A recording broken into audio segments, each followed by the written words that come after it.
Hi friends, welcome back to my channel Nicha's world. నేను మీ మోహి. ఈరోజు వీడియోలో బీరకాయ తొక్కు పచ్చడి అయితే చూపించబోతున్నానండి.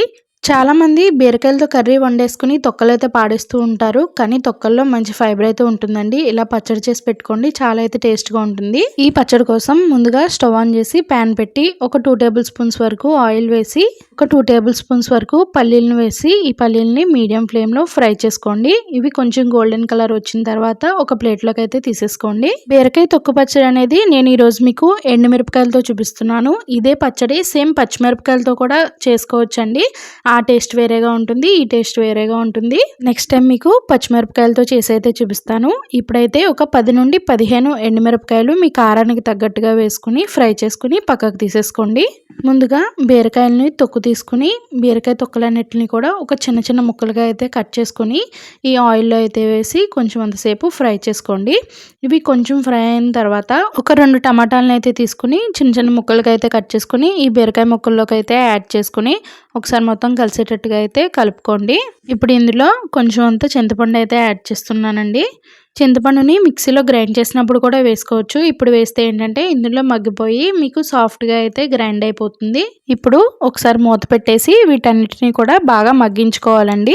చూసారు కదా, నేను మూత తీసి అయితే చూస్తున్నాను. వీడియోలో చూపిస్తున్న విధంగా అయితే మగ్గిపోవాలండి మొత్తం కూడా. అప్పుడే పచ్చివాసన లేకుండా మీకు పచ్చడి టేస్ట్ అనేది బాగుంటుంది. ఇప్పుడు ఇందులో ఒక 1/2 స్పూన్ వరకు సాల్ట్ అయితే యాడ్ చేసి ఒకసారి బాగా కలుపుకోవాలి.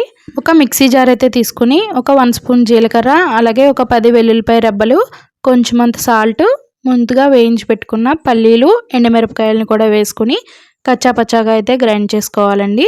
కొంచెం కూడా వాటర్ వేయకుండా కచ్చాపచ్చాగా అయితే గ్రైండ్ చేసుకోవాలండి. ఇప్పుడు దీంట్లో ముందుగా మగ్గించి పెట్టుకున్న బీరకాయ టమాటో మిశ్రమం ఉంది కదా, అది కూడా వేసేసి కచ్చాపచ్చాగా మిక్సీ పట్టుకోండి. మీరు మెత్తగా పేస్ట్ లాగా అయితే పట్టేస్తే మనకి రోటి పచ్చడిలాగా అయితే ఉండదు, అన్నంలో కలుపుకోవడానికి అయితే బాగోదు. వీడియోలో చూపిస్తున్న విధంగా అయితే కచ్చాపచ్చాగా అయితే గ్రైండ్ చేసుకోండి.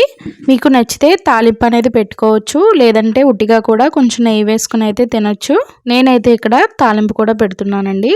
ఒక ప్యాన్ అయితే తీసుకుని ఒక 1 స్పూన్ వరకు ఆయిల్ అయితే వేసి ఒక 1 స్పూన్ ఆవాలు వేసి ఒక 1 స్పూన్ జీలకర్ర, అలాగే కొంచెం పచ్చిశనగపప్పు, 2 ఎండుమిరపకాయలు, కొంచెం అంత కరివేపాకు కూడా వేసి బాగా ఫ్రై చేసుకోవాలండి. నేను ఎప్పుడు బీరకాయ కర్రీ చేసినా సరే తప్పకుండా బీరకాయ రోటి పచ్చడి అయితే చేస్తానండి.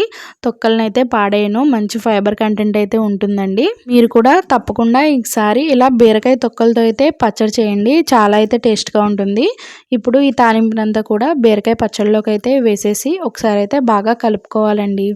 పచ్చడి వీడియో నచ్చిందా? నచ్చితే నా యూట్యూబ్ ఛానల్ని అయితే సబ్స్క్రైబ్ చేసుకోండి. మీ ఫ్రెండ్స్ అండ్ ఫ్యామిలీ మెంబర్స్కి కూడా షేర్ చేయండి. మరొక మంచి స్పెషల్ రెసిపీతో అయితే వస్తాను. Thank you for watching. Bye bye.